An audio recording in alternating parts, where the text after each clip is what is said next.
नमस्कार, मैं प्रियंका चौधरी। आप देख रहे हैं JK न्यूज। खबरों में आगे बढ़ने से पहले आइए एक नजर डालते हैं आज के मुख्य समाचारों पर। साक्षी जेल में कैदियों के लिए क्वारंटाइन हाउस बनाया गया। कोटका थाना क्षेत्र की महिला ने साक्षी महिला थाना में लिखी शिकायत दर्ज। जमशेदपुर से 100 किलोमीटर की दूर में बहरागोड़ा चीन की लड़ाई में जवान गणेश हांसदा शहीद हो गए। सरायकेला जिले में प्रशासन लाख कोशिश के बाद भी बालू खनन में रोक लगाने में असमर्थ। जमशेदपुर चेंबर ऑफ कॉमर्स की तरफ से बॉर्डर पर शहीद जवानों को श्रद्धांजलि अर्पित किया गया। खबरें विस्तार से। जमशेदपुर से 100 किलोमीटर दूर बहरागोड़ा प्रखंड गांव में गणेश हांसदा उम्र 21 वर्ष चीन की लड़ाई में शहीद हो गए। पूरे गांव सदमे में है। भाई का मौत का गम है, लेकिन उसकी शहादत पर गर्व है। चीन की इस नीति का कड़ा विरोध हो। ये कौन सा गांव है ये बताइए ना। आपका बेटा का क्या नाम था? आपको क्या सूचना मिली ये बताइए। आप तो कुछ नहीं मिला है भाई। देखिए तो पहले इधर देखिएगा। हाँ, पहले पढ़ता था, पढ़ने का बाद में बोलता है बाबा अब तो पढ़ने का तो यहाँ तो फेल हो गया, आप क्या करेंगे? देखिए क्या चेष्टा करेंगे, आर्मी पुलिस में होगा तो जाएंगे, क्या करेंगे? तो उनके जान तो जाएगा, घर में रहने से जान जाएगा, और पुलिस गिरने से क्या होगा?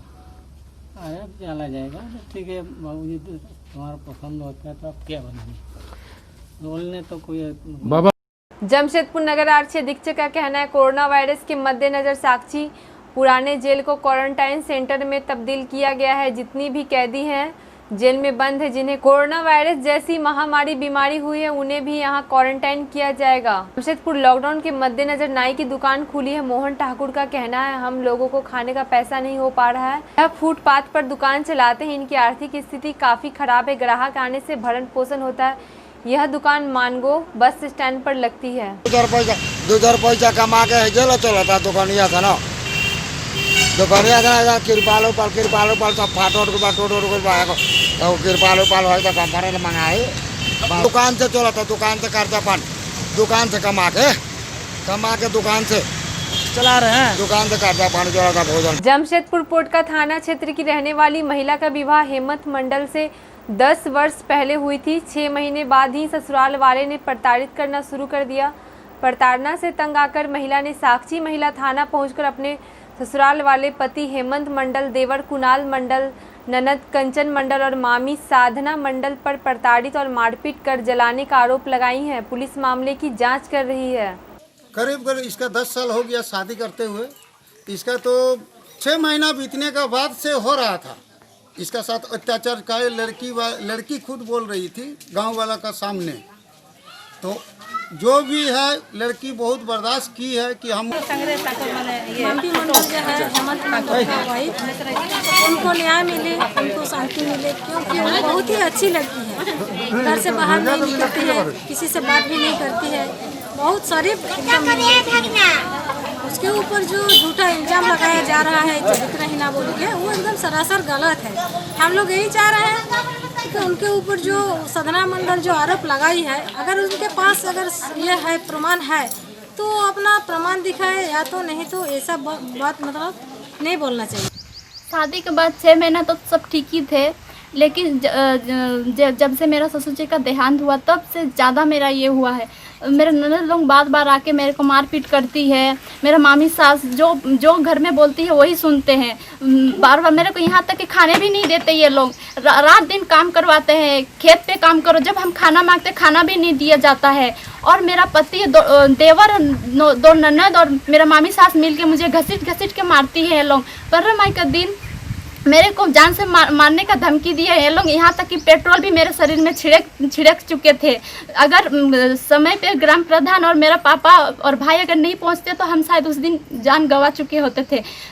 मेरे को न्याय चाहिए। क्यों मेरे पे ऐसे झूठा आरोप लगाया जा रहा है? यहाँ तक कि मेरे को घर से निकलने भी नहीं देते ये लोग।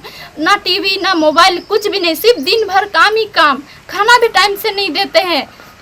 रात दिन सिर्फ काम पे ही बिजी रखते हैं। यहाँ तक कुछ अगर हम विरोध करते हैं, ऐसा क्यों कर रहे हैं? मेरे को दहेज चाहिए तो पहले ही बोलना चाहिए था। शादी के बाद मुझे क्यों इतना आप लोग सता रहे हैं? तब बात पे बंदूक मेरा देवर भिड़ा देता है मेरा सीना पे। बोलता है अगर किसी को बोलेगी तो हम यहीं पे जान से मार देंगे तेरे को। ज़्यादा इस चीज़ में ज़्यादा मेरा मामी ही आके ऐसा करवाती है। बरसुड्डी थाना क्षेत्र के हालुद बुनी के लोगों ने आरक्षी अधीक्षक कार्यालय पहुंचकर ज्ञापन सौंपा। ज्ञापन में सरकारी जमीन पर कुछ जमीन माफियाओं ने कब्जा कर लिया है, उस पर निर्माण कार्य भी चलाया जा रहा है। सीओ से भी वार्ता की गई, उन्होंने भी कार्रवाई का आश्वासन दिया है। नगर आरक्षी अधीक्षक से निवेदन करते हैं जल्द से जल्द इस पर कार्रवाई की जाए। हमारा कोई संस्था नहीं है, लेकिन हम लोग एक आम नागरिक हैं और हम लोग समाज सेवी हैं। इस वजह से जो है ना, आज हम लोग जो है ना सीनियर एसपी और सिटी एसपी के कार्यालय में एक ज्ञापन हम लोग सौंपे हैं। क्या मांग? मांग ये है कि परसोटी थाना अंतर्गत मौजा हालुद बुनी जो है उसमें खाता संख्या यानी 1000 यानी कि मतलब 1000 प्लॉट संख्या 580 जो सरकारी ज़मीन है उसमें जो है कुछ लोग अवैध तरीके से अतिक्रमण करके भवन का निर्माण कर रहे हैं। और इसके लिए जो है ना इस संबंध में जो है ना पूर्व में भी जो है ग्रामीणों द्वारा जो है ना एक प्रतिवेदन सीओ साहब को जो है ना दिया गया था, जो 8/5/2000 को, परंतु जो है यानी कि उन लोगों की तरफ से जो है ना कोई कार्रवाई नहीं करने पर पुनः 9/6/20 को जो है ना ग्रामीणों द्वारा जो है ना फिर सीओ साहब से मिल करके जो है ना एक प्रतिवेदन दिया गया है। और जिसके आधार पर जो है सीओ साहब ने जो है ना अंचल निरीक्षक और अमीन को भेज करके यानी ज़मीन का जो है ना भूमि का जो है ना जांच करवाया।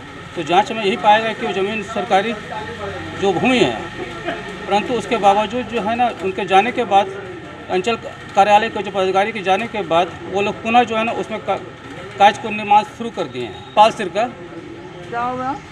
हम पूर्व निरीक्षक हैं। धतकिरी मुखी समाज की ओर से बस्ती एवं आसपास के क्षेत्र में चल रहे अवैध रूप से दारू तंबाकू को बंद कराया जाए, क्योंकि समाज में गंदगी फैल रही है। अगर जल्द से जल्द बंद नहीं कराया गया तो बस्ती में अपराधी घटना भी घट सकती है।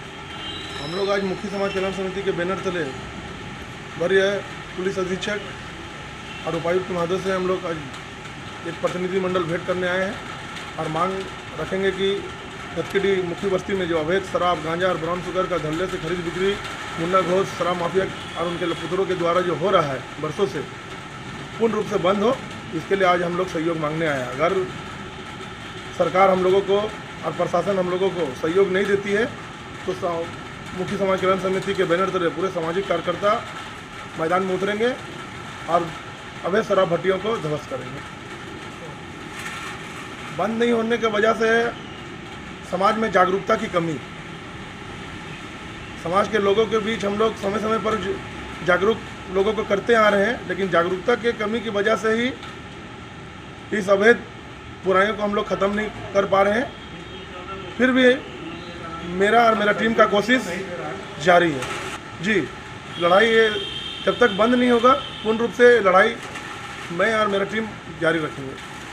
नाम बताइए। मेरा नाम सुरेश मुखी, मुखी समाज कल्याण समिति के अध्यक्ष, साथ धतकिरी मुखी बस्ती के मुखिया। जयपुर गोलमुड़ी थाना अंतर्गत 21 मार्च 2020 को गोलमुड़ी बाजार में गुप्त सूचना के आधार पर तनिष्क ज्वेलर्स के सामने 3 लड़के खड़े थे। पुलिस मौके पर पहुंची, एक युवक भाग गया, 2 लड़के पकड़े गए। दोनों के पास से हथियार मिला है, कुछ गोली भी मिला है। आर्म्स एक्ट में उनको जेल भेजा गया है। एक्चुअली था कि 21 तारीख को 21 मार्च 2020 को गोलमुड़ी बाज़ार में हम लोग को एक सूचना मिली कि कुछ अपराधकर्मी जो हैं सो घूम रहे हैं। तो इसी सूचना के आधार पे हम लोगों ने उसका रेकी किया। तो एक जगह पे 3 लड़के को हम लोग देखे कि खड़ा है। मनीष का दुकान था, लेट नाइट तक खुला रहता है राशन का। तो वहाँ पे जब हम लोग पहुँचे तो 2 लड़का को हम लोग उसको पकड़े और एक लड़का क्या किया, गली की तरफ भाग गया। तो जो पकड़े गए, जो दोनों लड़कों के पास से हथियार मिला था 7.62 का और 2 हथियार मिला था, कुछ गोली मिली थी। उसी में इन लोगों के विरुद्ध में गोलमुड़ी थाना कांड संख्या 36 आर्म्स एक्ट के अंतर्गत दायर किया गया था, जेल भेजा गया था। तीसरा जो इसका अभियुक्त था उसका सिर्फ हम लोग को यही नाम आया था कि वो भागने वाला का नाम पड़िया है, जो चाईवासा का है। तो इन लोगों के साथ एक मोटरसाइकिल भी हम लोगों को रिकवर उस समय हुआ था। मोटरसाइकिल का जब हम लोग छानबीन किए तो मोटरसाइकिल वाले को पकड़े। मोटरसाइकिल का इसने यहाँ की घटना के बाद जाके चाईवासा में केस कर दिया था कि मेरी मोटरसाइकिल की चोरी हो गई, जिस पे पाड़िया भी सिग्नेचर किया था। इन्हीं लोगों के उस मोटरसाइकिल वाले को पकड़ने के बाद फिर पाड़िया के हम लोग लोकेशन लेकर के पाड़िया को पकड़े। तो ये चक्रधरपुर के थाना क्षेत्र से ये पकड़ा गया।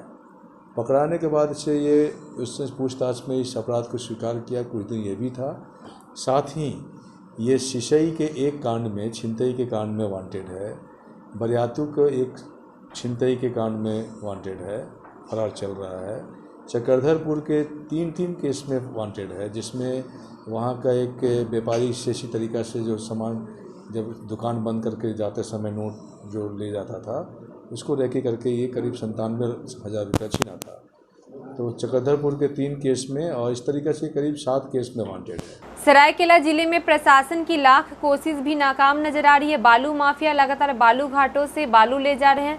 नेशनल ग्रीन ट्रिब्यूनल एनजीटी की ओर से 15 अक्टूबर तक बालू घाटों से खनन पर पूरी तरह रोक के बावजूद अवैध बालू का खनन रुकने का नाम ही नहीं ले रहा है। रात्रि 2 बजे से शाम 5 बजे तक आदित्यपुर, गम्हरिया, कपाली, गौड़ी, चांडिल, कांदर, बेरा के सड़क पर लगभग 300 से ज़्यादा ट्रैक्टर बेखौफ होकर दौड़ रहे हैं। इसे रोकने के लिए उपायुक्त ए दौरे जी ने स्पेशल ट्रांसपोर्ट टीम की गठित कर रहे हैं। कोई भी मिनरल का यहाँ इलीगल हो रहा है, हम लोग बहुत ही कड़ाई से कार्रवाई किया। अभी आप लोग देखा होगा 40 का संख्या में जो रात में चल रहे थे, सभी को हम लोग सीज किया गाड़ियाँ को।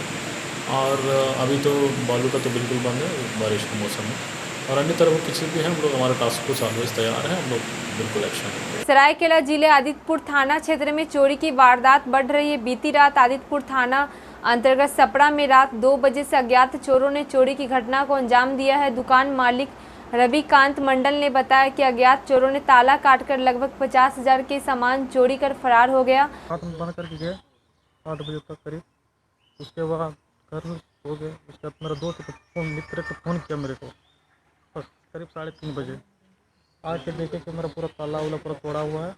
बाकी सामान वामान पूरा लेके चला गया, चावल, आटा, तेल, जो कुछ सामान रहता था पूरा ही सामान लेके चले गया। कितने लगभग कितने तक का चोरी हुआ? 50-60 हज़ार। 50-60। किसी के ऊपर शक? ना, किसी के ऊपर तो शक नहीं है। क्या नाम है? रतिलाल मंडल। जिला कांग्रेस कमेटी अल्पसंख्यक विभाग के पद पर फजलुर रहमान ने पूर्वी सिंहभूम ग्रामीण जिला क्षेत्र के नए महासचिव पद पर ताहिर खान को मनोनीत किया गया है। उन पर पूरी श्रद्धा और ईमानदारी से इस पद पर काम करने की आशा जताई जा रही है। आज मैं फजलुर रहमान, अल्पसंख्यक जिला अध्यक्ष ग्रामीण कांग्रेस से, आज मैंने ये नरसिंहगढ़ में मोहम्मद ताहिर खान को जिला महामंत्री बनाने के लिए यहाँ उनको एक लेटर देना था। जमशेदपुर चैम्बर्स ऑफ कॉमर्स के उपाध्यक्ष हरविंदर सिंह मंटू की ओर से साक्षी झंडा चौक चाइना की लड़ाई में बॉर्डर पर जो जवान शहीद हुए हैं उन्हें श्रद्धांजलि अर्पित किया गया है। साथ ही भारत में प्रयोग हो रहे चीनी सामान का भी विरोध किया गया है। चैम्बर ऑफ कॉमर्स की तरफ से जो कल चीन के बॉर्डर पे जो हमारे जवान शहीद हुए हैं उनको श्रद्धांजलि देने के लिए हम लोग यहाँ एकत्र हुए हैं। हम लोग उन जवानों को जमशेदपुर चैम्बर ऑफ कॉमर्स के तमाम जमशेदपुर की जनता की तरफ से उनको श्रद्धांजलि अर्पित करते हैं। और हम लोग माननीय प्रधानमंत्री नरेंद्र मोदी जी से कहना चाहते हैं कि पूरी जनता, पूरे हर व्यक्ति आपके साथ है। आप जो भी कदम उठाएंगे हम उसका पालन करेंगे। हम चीनी सामानों का बहिष्कार करेंगे और हम चाहेंगे कि जो चीन निर्यात करता हो यहाँ पे इंडिया में निर्यात हो, ताकि हम अपना सामान खुद यूज कर। जमशेदपुर मौसम काफी खुशनुमा हो चुका है। बारिश लगातार हो रही है। लोग गर्मी से परेशान हो रहे थे, मगर बारिश होने से लोगों की चेहरे पर मुस्कान है। लोगों का कहना है मौसम बहुत सुहाना है। मौसम बदल रहा है और थोड़ा सा प्रॉब्लम तो हो रहा है, कभी गर्मी कभी है, उसके वजह से बहुत सारा प्रॉब्लम हो रहा है। तो क्या किया जाए, मौसम का तो कैसा लग रहा मौसम लगभग ठीक है, अच्छा लग रहा, बारिश हो रहा है। हाँ अच्छा तो लग रहा है, पर थोड़ा प्रॉब्लम भी तो हो रहा है। आदमी घर से बाहर नहीं जा सक रहा है, कहीं पर कुछ कर नहीं सक रहा है। गर्मी से राहत मिली है लोगों को? गर्मी से राहत तो लगभग थोड़ा बहुत मिली है, पर गर्मी कम भी नहीं है। गर्मी और बरसात की वजह से तबीयत भी तो खराब हो रहा है। मौसम अगर हुआ सही? हाँ, मौसम की वजह से। आपका नाम? शीला। हमारे चैनल को लाइक और सब्सक्राइब करना ना भूलें। आज के लिए बस इतना ही, कल फिर मिलते, तब तक के लिए नमस्कार।